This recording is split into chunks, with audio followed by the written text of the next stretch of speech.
আমাদের খাদিজা এডিটিংয়ের সকল প্রকার পার্ট গল্প দেখতে আমাদের চ্যানেলটি সাবস্ক্রাইব করে পাশে থাকা বেল আইকনটিতে ক্লিক করে অল নোটিফিকেশন অন করে দিন। ভেজা গায়ে একটা ট্রাউজার পরে কাঁধে টাওয়াল নিয়ে বেরিয়ে এলো তৌসিফ। চুলগুলো থেকে টুপুর টাপুর এখনো বিন্দুকণা ঝরে যাচ্ছে। সুন্দর মানুষটাকে বেশ মানালো এতে। বড়ই আফসোস হলো তার জন্য। এত সুন্দর এই পুরুষটার এহেন ভেজা রূপ কারো মতিভ্রম করলো না? খাটের কোণে বসা রমণীর কি একটু চক্ষুও ধাঁধালো না? পুরুষটার শরীরের মাতাল মাতাল ঘ্রাণটা কি নারীটির নাসরন্ধ্রে ঠেকলো না? তৌসিফ গভীর দৃষ্টি ফেলে দেখল পৌষকে। হাঁটুতে মাথা ঠেকিয়ে ফুপিয়ে কাঁদছে মেয়েটা। কিছুটা মায়া হলো তৌসিফের। এমনটা না হলেও হতো, মেয়েটাকে একটু সময় দেওয়া উচিত ছিল। তৌসিফ চেয়েছিল তাই, কিন্তু পৌষের জন্য তা হলো না। ধৈর্যের পরীক্ষায় বরাবরই শূন্যের কোঠায় তৌসিফ তালুকদার। তার সদ্য বিবাহিত স্ত্রীকে মুগ্ধ নয়নে দেখল সে। গলার স্বর খাদে নামিয়ে ডাকলো বহু আদরের স্বরে। পোষরাত। ঝংকার তুলল এই ডাক পৌষের দেহে। এতটা ঘন্টা পর এই লোক কথা বলল। পৌষের কান ভেদ করে ডাকটা কলিজায় গিয়ে লাগলো একদম। ফালাফালা করে দিল তার খয়েরি রঙের হৃদযন্ত্রটাকে। হয়তো আহত চোখ দুটো দিয়ে পানি করালো। পৌষ মাথা তুলল না, একটাবার চেয়েও দেখল না অনুতপ্ত তৌসিফকে। রাগ করল না মুখে। উত্তরের আশায় থেকে হাল ছাড়ল তৌসিফ। পৌষের এলোমেলো চুলে এক হাত রেখে বলল, চলো গোসল করবে। এবারেও পৌষ নড়ল না। তৌসিফ পুনরায় কিছু বলতে যাবে তার আগেই হুট করে বালিশে মুখ গুজে শুয়ে পড়ল পৌষ। পায়ের সামনে থাকা কাঁথাটা দিয়ে ঢেকে নিল নিজেকে আপাদমস্তক। দীর্ঘশ্বাস ফেলে তৌসিফ দেখল, চাইল একবার ডেকে বলতে খাবারের কথা। পাশেই টেবিলের পরে আছে। ওই বাড়িতেও তো খেলো না, এখনো খেলো না। তৌসিফ নিজে একাই খেতে বসলো। ভাতে হাত দিলেও ভক্তিতে টানল না। উঠে হাত ধুয়ে সরে গেল সেখান থেকে। পৌষ ঘুমিয়েছে কিনা বোঝা গেল না। তৌসিফ বারান্দায় চলে গেল ধীর পায়ে। দূর আকাশে আজ চাঁদের আনাগোনা নেই, একদম খালি সেটা তৌসিফেরই মতো।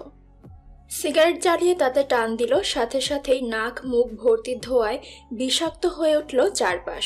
খুক খুক করে কাশির শব্দে তৌসিফের কান সজাগ হলো কিছুটা। নিশ্চিত সিগারেটের গন্ধটা হয়তো পৌষ সহ্য করতে পারে না, তাই কাশছে। অ্যাস্ট্রেতে পিষে বড় বড় শ্বাস ফেলে মুখে একটা চুইংগাম চিবল তৌসিফ। যতটুকু পারল নিজেকে ফ্রেশ করে রুমে ঢুকলো।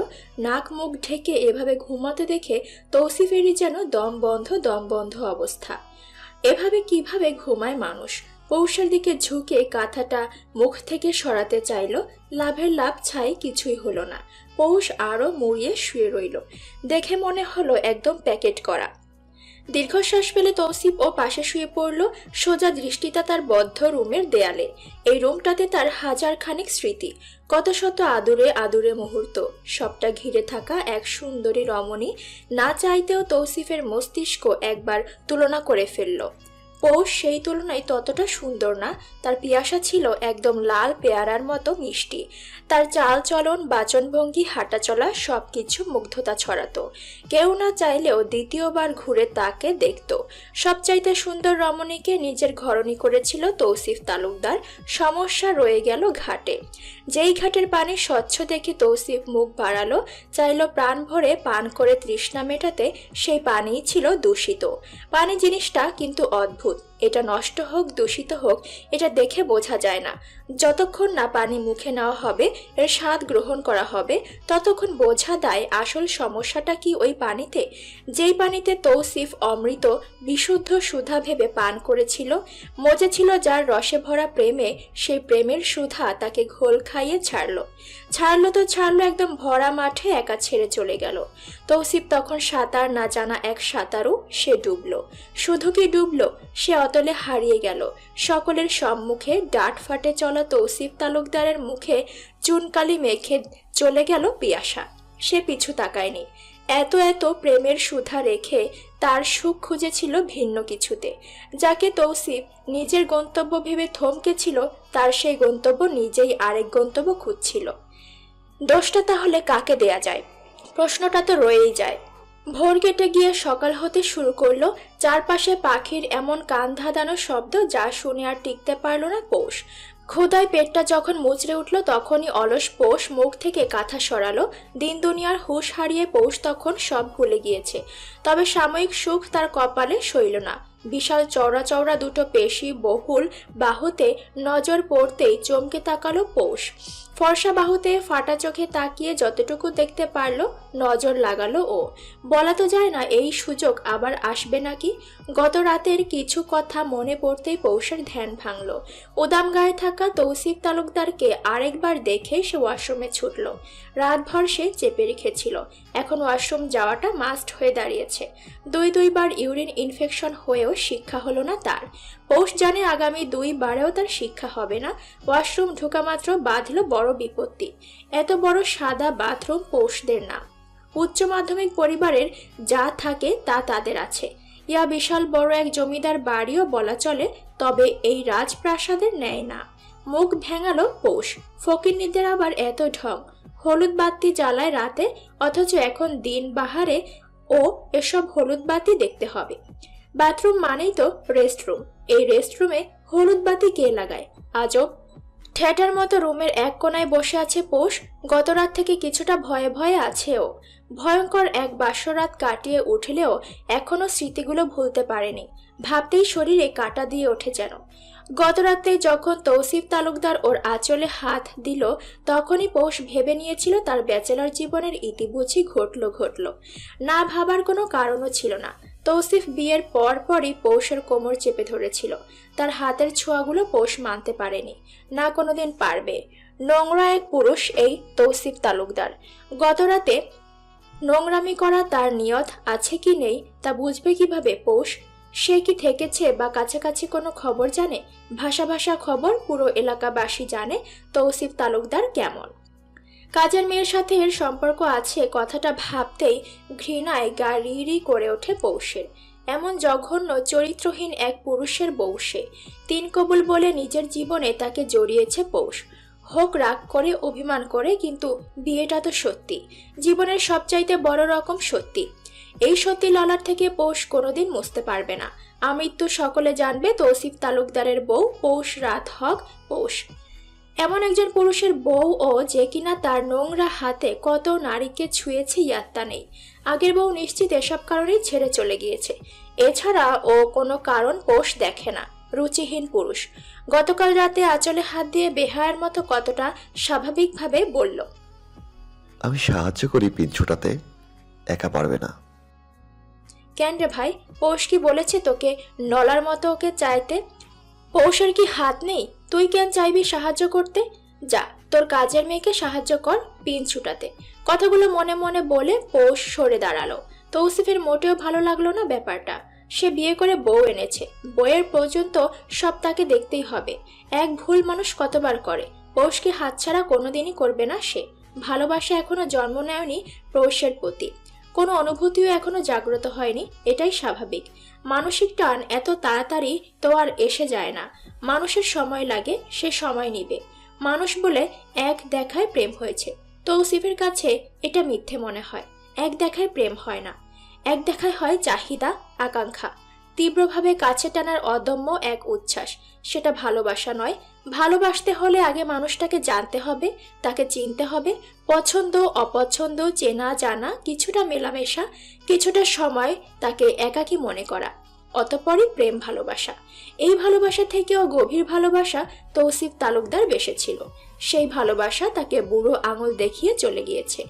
তার নামমাত্র স্বামী বলে তৌসিফ চেয়েছিল পৌষকে সাহায্য করতে, কিন্তু পৌষ ভেবেছিল ভিন্ন কিছু। ও নিজের আঁচল টেনে সরিয়ে ভীতু অথচ রাগী গলায় বলেছিল, আমার কাছে আসার চেষ্টা করবেন না একদম, আপনার ছোঁয়া আমার ঘৃণা লাগে। ব্যাস, তৌসিফ তালুকদার খেপে যাওয়ার জন্য এই দুটো লাইনই যথেষ্ট ছিল। লাল দুটো চোখ দিয়ে যখন তাকালো পৌষের দিকে, তখন যেন পৌষের প্রাণ পাখি উড়ে পালালো। তৌসিফ ক্ষিপ্ত হাতে পৌষের আঁচলটা টেনে এক হাতে পেঁচিয়ে নিল। চোয়াল শক্ত করে বলেছিল, স্বামীর ছোঁয়া ভালো লাগে না তাহলে কারটা ভালো লাগে? ওই বখাটে প্রেমিকেরটা? হতবাক অবাক পৌষ বলদের মতো দাঁড়িয়ে রইল। কিছু বলার মতো ছিল না তার। এই সুঠাম দেহের মানুষটার সামনে নিছক দুর্বল এক প্রাণী সে। নিজেকে বিসর্জন দিতে প্রস্তুত হওয়ার আগেই তৌসিফ দক্ষ হাতে একে একে সব পিন ছাড়িয়ে দিল। কুচির পিনটা ও সে খুলে সবগুলো ড্রেসিং টেবিলে রেখে যেই না পিছু ঘুরল, অমনি দেখল পৌষ শুয়ে পড়েছে। মেয়েটা যে ভয়ে তখনও কাঁপছে তা টের পেয়েছিল তৌসিফ। সে শুধু চেয়েছিল পৌষ যাতে ফ্রেশ হয়, রিল্যাক্স হয়, তাহলে আরাম পেত। কিন্তু না, এই মেয়ে একটা তেরা। তাকে সামাল দিতে তৌসিফের ঘন পল্লবে আবিষ্ট চোখই যথেষ্ট। কথাগুলো ভাবতেই বুকটা এখনো ধুকধুক করে উঠল। তৌসিফের ঘুম এখনো ভাঙেনি। পৌষ পা টিপে বারান্দায় গেল। বিশাল বড় বারান্দায় দেখা মিলল কিছু কমন আনকমন ফুলের চারার। হয়তো এমনি সময় এসব পৌষের নজর কাটত, তবে আজ কাটল না। বিষাদে টইটুম্বর তার বুকটা ছটফট করে উঠল কারো জন্য। মানুষটা কি তার পুষিকে এখন মনে করছে না? সে কি ভালো আছে? তার হৃদয় পোড়া গন্ধটা ঠিক কেমন? পৌষ আর ভাবল না। বাইরে তাকাতেই দেখলো রোডের টং দোকানটাতে দাঁড়িয়ে হেমন্ত। এক ধ্যানে দেখছে সে পৌষকে। চিনচিন ব্যথা শুরু হলো তার বুকে। সিগারেট হাতে সকাল সকাল এখানে কেন দাঁড়িয়ে আছে হেমু ভাই, তা বুঝতে পারল না পৌষ। বুঝতে চাইলও না, শুধু তীব্র অভিমানে মুখ ফুলিয়ে চলে গেল সেখান থেকে। হেমন্ত তখন আধ খাওয়া সিগারেট হাতে দাঁড়িয়ে রইল। তাদের পোষটা এভাবে এলোমেলো হয়ে আছে কেন? তাকে কি রাতে কেউ নতুন পোশাকও দেয়নি? মুখটা এত মলিন কেন? কেউ বুঝি জানে না তাদের পৌষ সারা রাত একটু একটু খায়? কেউ কি জানে ওর যে আয়োডিন ডেফিসিয়েন্সি আছে, ওর যে মাথা ঘোরায় একটু পর পরই? তৌফিক উঠল সকাল 10টা নাগাদ। আড়মোড়া ভেঙে পাশে উঠে বসতেই গলায় চুলকলো হঠাৎ। হাতে করে একটা লম্বা চুল আসতে মনে পড়ল আজ অনেক বছর পর কারো চুল এভাবে তার শরীরে পাওয়া গেল। নিশ্চিত পৌষের চুল এটা। ওর খোঁজে আশেপাশে তাকাতেই দেখলো পৌষ এক কোণায় গুটিয়ে বসে আছে। হঠাৎ এভাবে ওকে দেখে মায়া হলো তৌসিফের। শুকনো মুখটা দেখেই বোঝা যাচ্ছে সে খায় না অনেক ঘন্টা ধরে। মাথাটা কাত হয়ে থাকাতে বোঝা গেল না ঘুম না সজাগ। তৌসিফ এগিয়ে এসে সামনে দাঁড়াতেই দেখলো চোখ বুজে আছে পৌষ। এক গালে হাত দিয়ে ডাকলো তৌসিফ। পৌষরাত। কিছুটা লাফিয়ে উঠল পৌষ। নিজের এতটা কাছে অর্ধ উন্মুক্ত তৌসিফ তালুকদারকে দেখে চমকালেও ওকে ভড়কানোর সুযোগ দিল না শরীর। দাঁড়িয়ে থাকা পৌষ ধপ করে বসে পড়তেই তৌসিফ বাহু চেপে ধরল। কপালে চিন্তার ভাঁজ দেখা দিল। চিন্তিত স্বরে বলে উঠল, পৌষরাত, কি হয়েছে? আরে ওকে? এই তাকাও আমার দিকে। খালি পেটে মাথা ঘুরে উঠছে পৌষের। মনে হচ্ছে বমি এসে পড়ল গলায়। ওয়াক ওয়াক করতে করতে বাথরুমে ঢুকলো ও পেছনে হাজির তৌসিফও। পৌষের লজ্জা লাগলো অচেনা এই লোকের সামনে বমি করতে। কে বলেছে পিছু পিছু আসতে? এখন কি বিয়ের পর বমি করেও শান্তি পাবে না পৌষ? তৌসিফ নিজেই পৌষকে ধরে রুমে আনলো। দুর্বল পৌষ চাইলেও হাতটা ছাড়াতে পারল না। এই লোকের ছোঁয়া তার সহ্য সীমা ছাড়িয়ে যাচ্ছে। হঠাৎ গম্ভীর কণ্ঠে তৌসিফ জিজ্ঞেস করলো, বিয়ের শাড়িটা অনেক পছন্দ হয়েছে তোমার, বুঝেছি, তাই এখনো পরে আছো। Isn't it uncomfortable? লজ্জা পেল পৌষ, তবুও কথা বলল না। তৌসিফ আলমারির এক পার্ট খুলে বলল, তোমার জন্য এখানে কাপড় রাখা আছে, চেঞ্জ করো, আমি আসছি। বলেই তৌসিফ বের হলো। পৌষ দেখলো আলমারি ভরা কাপড়। হাতের কাছের এক সেট কাপড় নিয়ে ওয়াশরুমে ঢুকেই দুটো গালি দিয়ে পৌষ। কাপড়ের ভাঁজে গোপন কাপড় রাখা। হায় তবা, সাইজও খাপে খাপ মাইনকার বাপ। কিভাবে জানলো এটা? কে বলল? চাচি বাদে তো কেউ জানে না। চাচিই কিনে দেয় এসব। এই লম্পট লোক কি তাহলে চাচিকে জিজ্ঞেস করলো এসবের সাইজ? লজ্জা, ভয়, রাগ, ক্ষোভ সকল কিছুর সংমিশ্রণ এখন পৌষের মাঝে। ছোট্ট একটা মেয়ে রুমে ঢুকলো ঝাড়ু হাতে। পৌষ তখন মাথায় টাওয়াল পেঁচিয়ে কাউচে পা গুটিয়ে বসে আছে। কাজের মেয়েটা ঢোকা মাত্রই পৌষের চোখ আপাদমস্তক মেয়েটাকে দেখে যাচ্ছে। একবার ভাবছে এই মেয়ের বয়স কত হবে, সর্বোচ্চ 15 কি 16। তবে কি এই পিচ্চির সাথেই তৌসিফ তালুকদার ওইসব করলো? এতটা নিজ। মেয়েটার চেহারা কিছুটা মায়া মায়া। সেও পৌষকে খুঁটিয়ে খুঁটিয়ে দেখলো। বলতে চাইলো অনেক কিছু, তবে পৌষ কথা না বলায় সেও কথা বলতে পারছে না। ঝাড়ু হাতে দাঁড়িয়ে আছে সোজা হয়ে। পৌষের রাগ হলো ভীষণ রাগ। কত বড় সাহস এতটুকু মেয়ে ওইসব করে, ওই দামরা 440 ভোল্টের ব্যাটার সাথে। ফিনফিনের শরীরটার দিকে তাকিয়ে পৌষের আবার সন্দেহ হলো। যতটুকু লোক মুখে শুনেছে তাতে তো বয়স আর একটু বেশি হওয়ার কথা। কৌতূহল দমাতে না পেরে পৌষ বাজখাই গলায় প্রশ্ন করলো,